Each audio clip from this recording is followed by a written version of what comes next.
Mr. Sims.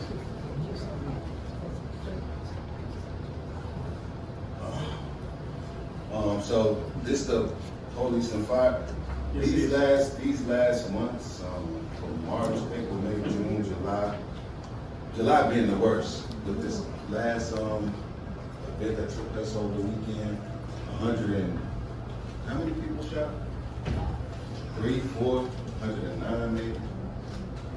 17 people dead. The worst of them was the boy child, being an 8-year-old. I think that was the worst event. Those mothers suffered probably one of the most horrific events that's going to be accounted prayerfully for the next year or so. We know things can turn up in Chicago, but those women,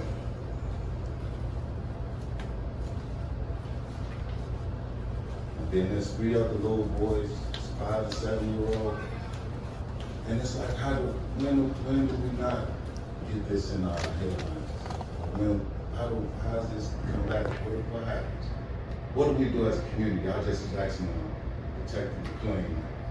What do we do as a community to that they should stop it? What do we do? Or how does it stop? I can't imagine another weekend or I can't imagine us as Black Americans surviving for the next year and a half if this continues on. And so to me it's engineered or manufactured. Because how every weekend now it's escalating. It's not going back, so we do have a protocol here in the city for crime stopping, I guess, or what, violence interruptions. We got different organizations. I just had an officer upset with me because he said, oh, well, they're putting all the money into these organizations that told themselves as crime stoppers or whatnot. But we pay $80,000 to policemen. We pay 12% of the annual budget to police. So it's like, how? But I can't blame them. I feel like it's a slap in the face of Larry Snellman.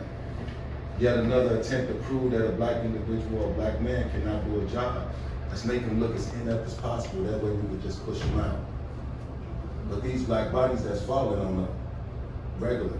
So it's no way to say that the things that's happening in Austin, Inglewood, and in Roseland, how? But it's a continuation, it's continuously happening. So I can't just blame the police, we gotta look at other places. The think tank right here. So how do we stop this? When do we get some proper policing? And I know people are now, well, they took the bails off. It's just a bunch of bullcrap. How do we stop this? That's what I'm asking. Lawrence? Ms. Lawrence?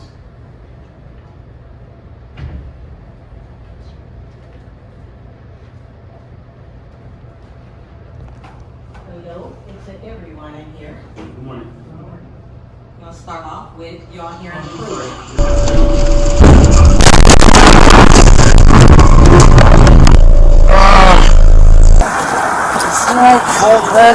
You need an ambulance? You might want to put that cigarette out for now. Okay. Alright, when you get a chance, get your license and insurance. Are you okay right now? Just one person in your car? Yeah, I have my girlfriend, well, my fiance. Okay, only one person in your car right now? Yeah. Okay. So here, they're gonna look at you, sir. You got any license and insurance, sir? Could you grab that for me? He said there was a female in the vehicle with him, his wife. I have the state over Yeah, when I first asked him, he said there was one occupant. He's in blacked out. I have a driver's license, but that's my state ID. He's gonna need a driver's license if he got it. There's gonna be another cop on my camera. No problem. Yeah, he says I'm not the one. They all have valid license. I got the insurance for 2 and 3, so 3 people went to the hospital? Right. I ran his license is valid. It's got a different address. Does he have insurance or? I don't know. So, right there, does he have insurance? So, COP allows a white man from the suburbs to come into the city, buy drugs, damaged 3 cars total. 2 of those drivers were African American, black, whatever you want to reference on that, and that's just fine to just go away and nothing happens. Well, let me talk about something real quick that talks on these stats. 535,000 drivers during 2023, 5% increase from 2022. The majority of 3.75 times that was black drivers that were stopped. Of white drivers and Latinos were at 2.73%. Let's talk about IDOT real quick. IDOT reports also show that CBD traffic stops continue to yield almost no public safety benefits in 2023. Merely 0.41% of traffic stops resulted in officers finding any contraband, such as weapons or drugs, after they searched a driver's vehicle. And officers were more likely to find contrabands in vehicles driven by white people, even though they were more likely to search cars driven by black people. I got a whole bunch of D's. Defectiveness, dismissive, discrepancy, disgrading, disreputable, discreditable, denial of wrongdoing, disallowed, new and further evidence, disclosure, dischange, discrimination, and distrust. Bam. Doris Lewis. Miss Lewis.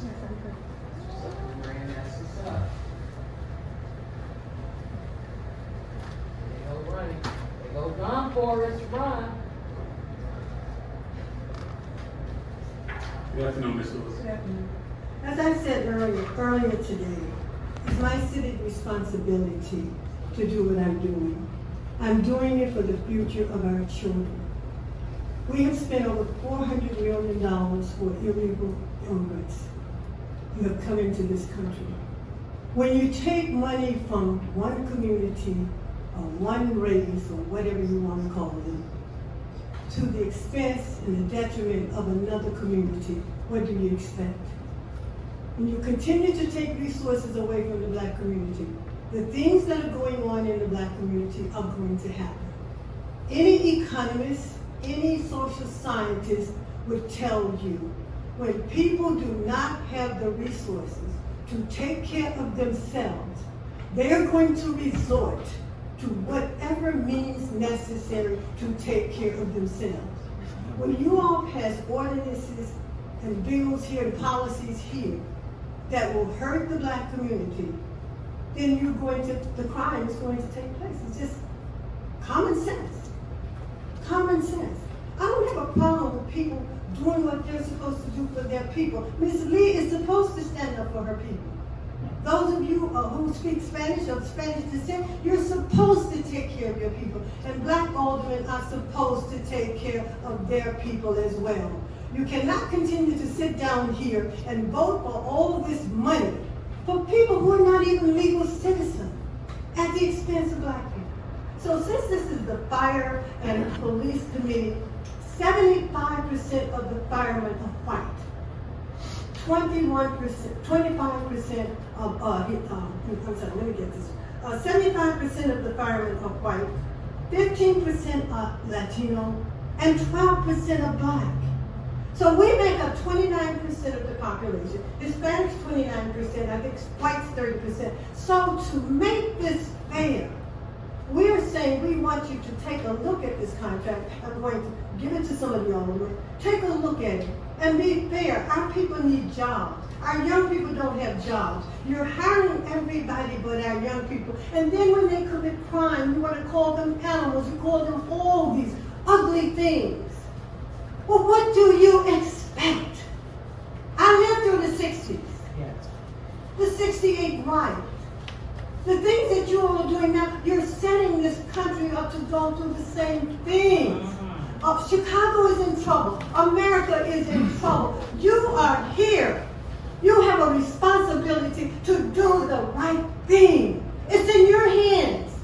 But you cannot continue to do this to us and expect to be peace. It's not going to happen. So I hope that you would think about this, and I will present this to you all.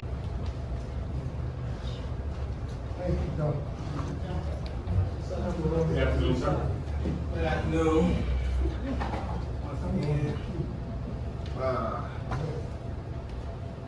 everybody got a talking point. It's saying like everybody want to show. And the show is coming at the expense of the children and the people in our neighborhoods. Our communities reflect that. Run down, empty lots, abandoned buildings, closed storefronts that look like it shouldn't even be on the front of that street because it's just so terrible. I keep noticing, and I know a lot of people ain't paying attention to a lot of things, but I keep noticing how, for example, this older woman, some children got shot at, I believe one died at the school, things like that. Brandon Johnson there, no matter what time of night it is that it happened, what time of day, he's there. Look at the nationality. Same thing in other wars, etc. Look at the nationality. But in these other areas, they don't get the same attention. So that's why I say it's a show. And I keep saying that, man, they know what's going on. You think they don't know what's going on? You think they ain't read the census? You think they just hear the declarations? No, they know what's going on. It's the fact that they refuse to do anything about these issues. Y'all refuse to do anything about these issues. The illegal guns that's coming on these streets. Because when these children get arrested, since y'all ain't paying attention, let me answer some questions for the public. I'll speak to the public. Like I say, y'all declarations to me.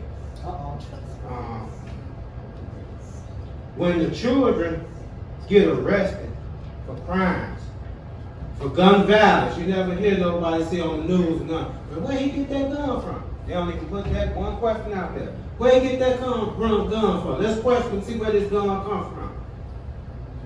And see, I got living experience that I know illegal guns is being put on the streets. And these people, a lot of these people ain't saying nothing about these things because they look to make the profit off of it. They look, it's big money in crime. It's big money in misleading our people. It's big money in not helping our people. Big money. Big money. Ain't no reason why alderman, even Brandon Johnson, I'm giving this into this study. No, all you gotta do is put the ordinance in place for reparation. We know what slavery is. You're too busy to listen to you, Joel. They're busy talking. They're busy, so.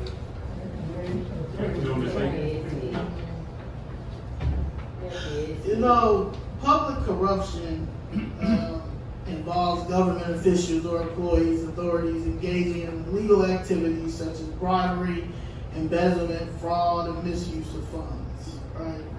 And it's criminal. This is Committee on Police and Fire. And my issue is, I come down here and tell y'all I'm having a problem, and it is criminal. It is with public officials, and it's with government employees. And there's some people that's on this body that are ex-police officers. There's some people that, and you have to report a crime. And I'm coming down here for a year with a crime. And my thing is, what is it gonna have to take? What is it gonna have to take instead of you guys listening to some people that are liars? Like, my thing is, maybe 1% of this body hasn't taken a bribe. Is that the problem?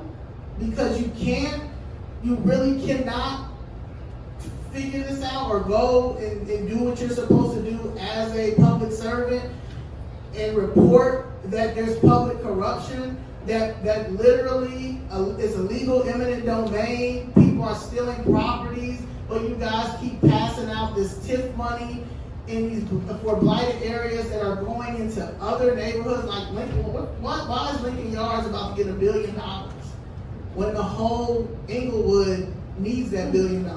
Like, none of this makes any sense to me, you know, and my thing is, God is going to protect us, regardless, black people, you know, and, you know, we prevailed against slavery, Jim Crow, whatever this is, because so many people are worried about Project 2025. We're living in Project Hell. You know, this Project 2025 doesn't even scare me. You know, I come from a very small town in New York called Albany, New York. So I know what a racist is, and there's a few on this body. And I know that y'all fake and do not care, and y'all aren't going to do anything, and you're not going to hold the black officials accountable because you like this. Okay. You like that they can't help because a lot of them have stolen money. Okay. So I'm going to do what I have to do, like I document every week while I'm coming down here. At this point, it's a documentary because I'm going to win my case. And I'm going to make sure Miss Jessica wins her case and anybody else properties that have been stolen through this corruption that y'all continue to do since 1915 in Chicago. Like, this is sad. Good Lord. Good afternoon. I'm speaking specifically to Alderman Talaferro, Alderwoman Taveras, I hope I'm saying her name right, and Alderman Nappers. The rest of you, I'm not talking to you because I already know you're not listening. So what I have here is a report of hate crimes by corrupt Cook County public officials. And it's a hate crime that I'm proposing as it pertains to black people's properties getting taken. And the fact that that's a hate crime, that a group could be targeted for our properties to be taken in order to keep us in a constant state of impoverishment. That's harm, intentional harm, with an evil motive. Yes. And I know that everybody understands it because it's been going on for centuries, for decades. And so I'm reporting this as a hate crime, and I'm bringing it to you, Alderman Talaferro, because you are over the police and safety. And so I was told by Miss Andrade, Andrade, that I had to start with actually filing a police report. So I sent this email to Superintendent Snelling on July 1st, 2024, after Alderwoman Rosanna Sanchez did her Human Relations Committee. And what she did is block it and then gather up the troops of her little clique in here to keep them from listening to it. Wow. She's going to try to block it. And she has enough evil people in here and enough racist people in here to help her do it. And what's crazy is, after I tried to introduce this that day, and it was a Jewish guy there, a young Jewish guy, he had on this little hat. And he came after me and Miss Lewis after the meeting. And he said, I can't believe what I just saw. And we like, what you talking about? He said, the fact that you all could get up there and talk about your issues, and they went right on to the next conversation. They started talking about swastikas and Ziploc bags and all that they had to tend to.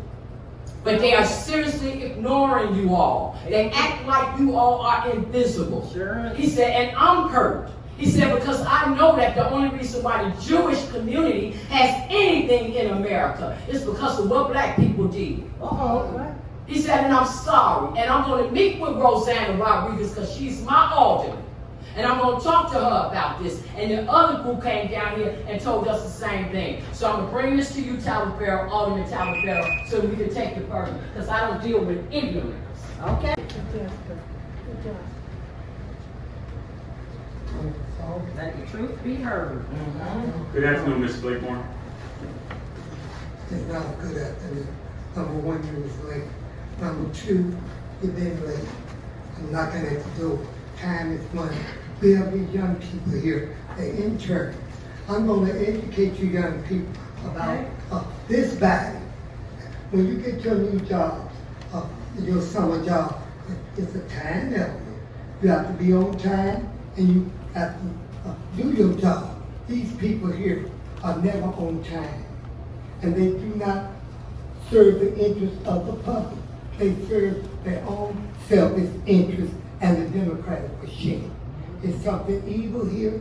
It's something corrupt. One of the most corrupt cities in America is the city of Chicago. What was the criteria for putting Chicago at number one? If elected officials have been sentenced, jail sentenced, many of them, the aldermen, the commission. So this body is corrupt. I'm talking to my young people. It's corrupt. And the most corrupt city. What's unique about Chicago is a one-party system, a Democratic party, all the same party, and you do not vote for these people. These people are slated by the machine, and then you vote for who they say. You don't vote for them. You haven't voted for one of them. They were slated by an evil machine, a corrupt machine, worse than communist China or Russia, an evil place. This is why I have this red hat on. I know Trump might be a racist, I might be too, but I'm leaving one plantation, going to another, on my way to Freedom Land. To Freedom Land. Trump needs to come here. A multi-party system, you have many different parties, many ideas. These people, 69. Oh, you said 69. I sure did, licking and kissing each other's behind. Not in the interest of the public. So it's something wrong here. And when I knock on the door, open the door, open the door. But you got, when these minutes come, then you gonna tell me, Mr. Blakemore, your time is up. Your time been up. Well, and the reason not up, because you don't vote out. You don't vote them in, and you don't have power to vote them out. That's right. The machine is broken. Corrupt, fraud, and abuse is right here. Yes. Right here, looking at you. Looking at you. Just wait till it gets to zero. They're going to say, Mr. Blakemore, your time is up. They got a time for me and a time for them. They switch by here whenever they want, and come whenever they want, and leave whenever they want. They don't have a quorum. And we got to wait at their exposure. This is a corrupt system, young people. She's laughing and it's not funny. Who's laughing? Which one of these? All of them. Which one of them are laughing? Look at that bald Take head me as a Rodriguez. joke. Look at that bald head Michael Rodriguez. One on the end. Look at him. And I'm supposed to be the fool. The chair recognizes Alderman Nixon for purposes of a forum. Thank you, Ms. Thank you, Look Ms. at you. Yes. Come shut. I guess you guys can do whatever you want. I guess you No, do. you do what you No, want. you Get wouldn't on be the phone. down Hold here on.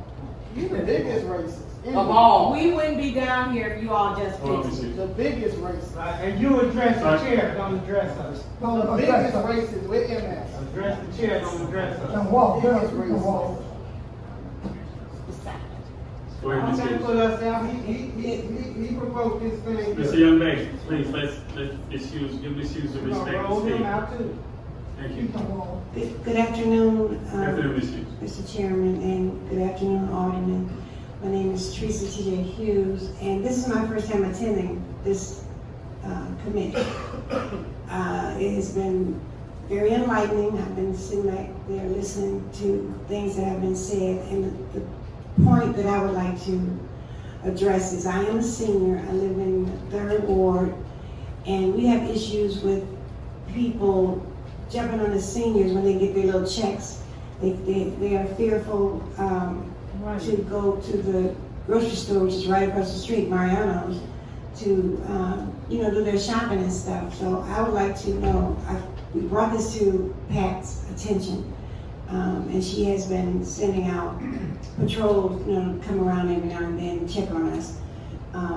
But I'd like to know if there's any way that the police department can do some type of internship or program so that you can train young people who might want to get into the police to, give them some kind of a training program where you can pay them a stipend or something to just go around in the neighborhood, help the people go across the streets to go to the grocery store and get back home safely. So that's my point for this committee. This is my first time ever attending, and I appreciate you listening to me at this point. Thank you, Ms. Hughes.